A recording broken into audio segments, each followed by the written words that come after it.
Hello everyone, welcome to our YouTube channel ECS Pandit. इस lecture में हम बात करेंगे रिकर्जन की। Function recursion is a process in which a function call itself directly और indirectly. Function recursion क्या होता है? इसमें एक फंक्शन खुद को ही कॉल करता है। एक फंक्शन अपनी फंक्शन बॉडी के अंदर खुद को ही कॉल करता है, उसको क्या बोलते हैं? Function recursion. And it is useful for solving problems that can be broken down into smaller sub problems of the same kind. जब हम एक प्रॉब्लम को स्मॉलर सब प्रॉब्लम्स में ब्रेक डाउन कर सकते हैं और उन स्मॉलर सब प्रॉब्लम्स का नेचर सेम रहता है, तो वहाँ पे क्या है? रिकर्जन यूजफुल है। इसका हम देखते हैं एग्जांपल। जैसे हम फैक्टोरियल ऑफ ए नंबर की बात करें तो 5 का फैक्टोरियल क्या है? 5 इंटू 4 इंटू 3 इंटू 2 इंटू 1। और 4 का फैक्टोरियल क्या है? 4 इंटू 3 इंटू 2 इंटू 1। तो ये इस तरह से होता है हमारा फैक्टोरियल। तो यहाँ पे अगर हम देखें तो ये 4 इंटू 3 इंटू 2 इंटू 1 है और ये 4 इंटू 3 इंटू 2 इंटू 1 है, ये तो सेम है ना। तो हम 5 के फैक्टोरियल को क्या लिख सकते हैं? इस तरह से लिख सकते हैं, 5 इंटू 4 का फैक्टोरियल। तो इसमें क्या हो गया? हम अगर 5 का फैक्टोरियल फाइंड करना चाहें और हमारे पास 4 का फैक्टोरियल हो तो हमें क्या करना है? हमें सिंपल ये करना है 5 इंटू 4 का फैक्टोरियल। और अगर 4 का फैक्टोरियल फाइंड करना है तो हम लिख सकते हैं 4 इंटू 3 का फैक्टोरियल। और 3 के फैक्टोरियल के लिए 3 इंटू 2 का फैक्टोरियल और 2 के फैक्टोरियल के लिए 2 इंटू 1 का फैक्टोरियल। जब हम 1 का फैक्टोरियल फाइंड करेंगे वहाँ पे क्या होगा? हमारा 1 का फैक्टोरियल के केस में हमें सिंपली पता है 1 का फैक्टोरियल क्या होता है? 1। 0 का फैक्टोरियल क्या होता है? 1। तो ये हमारी क्या होगी? बेस कंडीशन होगी। और ये क्या होगी? रिकर्सिव कंडीशन होगी। तो जो ये हमारी रिकर्सिव कंडीशन बन रही है, ये क्या बन रही है? सिंपली n फैक्टोरियल के लिए n इंटू n माइनस 1 का फैक्टोरियल। 5 के लिए हम क्या कर रहे हैं? 5 इंटू 4 का फैक्टोरियल कॉल कर रहे हैं। तो ये क्या हो गया? 5 क्या हो गया? नंबर n, और 4 क्या हो गया? n माइनस 1 हो गया। तो ये हो गया n equal to n into n minus 1 का फैक्टोरियल। ये हमारी रिकर्सिव कंडीशन है। रिकर्जन के लिए हमें ये करना पड़ रहा है। और बेस कंडीशन क्या है? सिंपली हम 1 रिटर्न कर रहे हैं। तो इसमें क्या बन गई? 2 कंडीशन बन गई हमारी, एक रिकर्सिव कंडीशन और एक बेस कंडीशन। रिकर्सिव का नेचर क्या हो गया? इस टाइप का होगा, n factorial is equal to n into n minus 1 का फैक्टोरियल।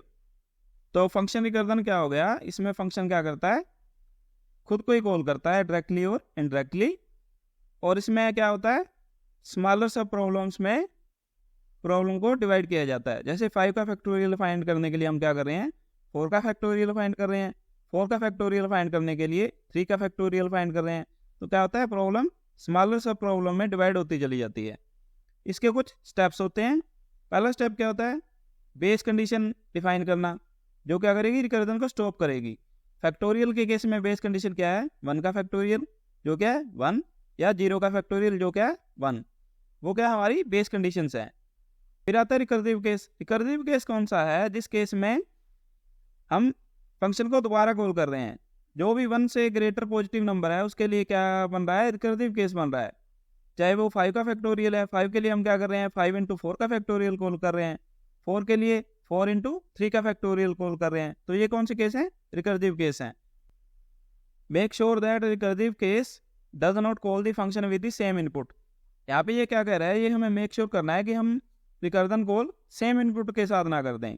जैसे हमने 5 का फैक्टोरियल फाइंड करना है तो हम फंक्शन की बॉडी के अंदर दोबारा सेम इनपुट 5 का फैक्टोरियल कॉल ना कर दें। 5 के फैक्टोरियल के केस में हमें 5 से लेस नंबर के साथ कॉल करना है। जैसे 4 का फैक्टोरियल कॉल कर सकते हैं, 4 के केस में 3 का फैक्टोरियल कॉल कर सकते हैं। अगर हमने 5 के फैक्टोरियल के केस में 5 फैक्टोरियल दोबारा से कॉल कर दिया तो वो क्या कर देगा? इनफाइनाइट लूप क्रिएट कर देगा। Return the result of base case और रिकर्सिव केस। जो हम फंक्शन बनाएंगे रिकर्जन का, मान लो फैक्टोरियल के लिए हम एक फंक्शन बनाएंगे तो वो 2 ही तरह की वैल्यू रिटर्न करेगा। या तो बेस केस क्या होगा? ये 1 रिटर्न करेगा इन केस ऑफ 0 का फैक्टोरियल और 1 का फैक्टोरियल। या ये क्या करेगा? रिकर्सिव केस रिटर्न करेगा। जो 1 से नंबर बड़ा होगा उस केस में क्या करेगा? ये रिकर्सिव केस रिटर्न करेगा। इसको हम देखते हैं प्रैक्टिकली। हम लेते हैं न्यू फाइल, हम इसको सेव कर देते हैं D drive Python programs folder में recursion.py। हमने क्या बनाना है? एक फंक्शन बनाना है जो क्या रिटर्न करे? फैक्टोरियल रिटर्न करे। उसके लिए हम लिखते हैं डेफ फैक्टोरियल n। हमारे फंक्शन का नेम होगा फैक्टोरियल। एन क्या होगा, जो नंबर हम इसमें पास करेंगे जिसका हमने फैक्टोरियल फाइंड करना है। तो सबसे पहले इसमें क्या आएगी, बेस कंडीशन आएगी। बेस कंडीशन क्या आएगी, हम लिखेंगे इफ एन इक्वल टू 0 और एन इक्वल टू 1। ये हमारी क्या है, बेस कंडीशन है। इस केस में हम क्या रिटर्न करेंगे, इस केस में हम रिटर्न करेंगे 1। अगर ये 0 या 1 नहीं होगा तो क्या होगा, तब हमें रिकर्सिव कॉल करनी पड़ेगी, हमें ये फंक्शन इंटरनली दोबारा कॉल करना पड़ेगा। वो कैसे करेंगे, एल्स हम क्या लिखेंगे, return n into factorial n minus 1। जैसे हमने 5 का फैक्टोरियल फाइंड करना है, तो यहाँ पे क्या आएगा, n में हम क्या पास करेंगे 5, तो ये आ जाएगा 5। अब 5 इंटू 4 का फैक्टोरियल करना है, तो हमने क्या कर दिया, 5 माइनस 1 4 कर दिया। तो ये क्या बन गया हमारा, n into factorial n minus 1। ये जो हमारी रिकर्सिव कंडीशन है ये हमने यहाँ पे डिफाइन कर दी। और ये कौन सी कंडीशन होगी, बेस कंडीशन होगी। तो एक फंक्शन के अंदर दो ही कंडीशन है हमारी, एक बेस कंडीशन एक रिकर्सिव कंडीशन। यहाँ पे कॉलन आएगा। अब हम इसको कॉल करके देखते हैं। हम लिखेंगे प्रिंट फैक्टोरियल 5। तो हम रन करते हैं, तो इसने हमें 120 आउटपुट दे दी। 5 का फैक्टोरियल क्या होता है, 120 होता है। अगर हम इसको 4 करेंगे तो ये क्या देगा, 24 देगा, क्योंकि 4 का फैक्टोरियल क्या होता है, 24 ही होता है। अगर हम यहाँ पे ये लिखते हैं 1, तो ये हमें 1 देगा। इस केस में क्या होगा, ये बेस कंडीशन चलेगी और ये सीधा रिटर्न 1 कर देगा। तो ये हमारा एग्जांपल हो गया रिकर्जन का, जिसमें हमने क्या फाइंड किया, फैक्टोरियल फाइंड किया किसी नंबर का। इसमें हमने क्या किया, फंक्शन की बॉडी के अंदर दोबारा उसी फंक्शन को कॉल किया। ये दोबारा फंक्शन कॉल इसी पे जा रही है। तो ये होता है रिकर्जन, जब एक फंक्शन अपनी फंक्शन बॉडी के अंदर खुद को ही कॉल करता है। इसके अंदर क्या होते हैं, 4 स्टेप होते हैं जो हमने देखे। एक बेस कंडीशन डिफाइन करना जो ये है, एक रिकर्सिव कंडीशन डिफाइन करना जो ये है, और उसके बाद क्या मेक श्योर करना कि जो रिकर्सिव कॉल है, ये रिकर्सिव कॉल है ना, फंक्शन के अंदर दोबारा फंक्शन कॉल कर रहे हैं, तो ये स्मॉलर इनपुट के साथ हो, ये स्मॉलर इनपुट के साथ हो। अगर हम यहाँ पे n-1 नहीं करते, n ही कर देते हैं, तो ये क्या करेगा, इनफाइनाइट लूप क्रिएट कर देगा, आपका प्रोग्राम कभी एंड ही नहीं होगा। ठीक है, तो ये मेक श्योर करना है हम स्मॉलर इनपुट के साथ कॉल करें। और फंक्शन क्या करे, 2 तरह की वैल्यू रिटर्न करें, एक क्या करे बेस केस और एक क्या करे रिकर्सिव केस। तो ये होता है हमारा रिकर्जन। तो ये इवेंचुअली कैसे काम कर रहा है, जब हम फैक्टोरियल 5 कॉल करते हैं तो n क्या आ गया 5, n 0 या 1 तो है नहीं, ये जाएगा एल्स में, एल्स में जाएगा तो ये क्या हो जाएगा, n into factorial n minus 1, n into factorial n minus 1। उसका मतलब क्या हो गया 5 इंटू फैक्टोरियल 4। और फिर फैक्टोरियल 4 की वैल्यू निकालने के लिए क्या होगा, वो बन जाएगा 4 इंटू फैक्टोरियल 3, और फैक्टोरियल 3 की वैल्यू के लिए बन जाएगा 3 इंटू फैक्टोरियल 2, और फैक्टोरियल 2 की वैल्यू के लिए बन जाएगा 2 इंटू फैक्टोरियल 1। जब फैक्टोरियल 1 की बात आएगी तो वो क्या करेगा, डायरेक्टली 1 रिटर्न कर देगा।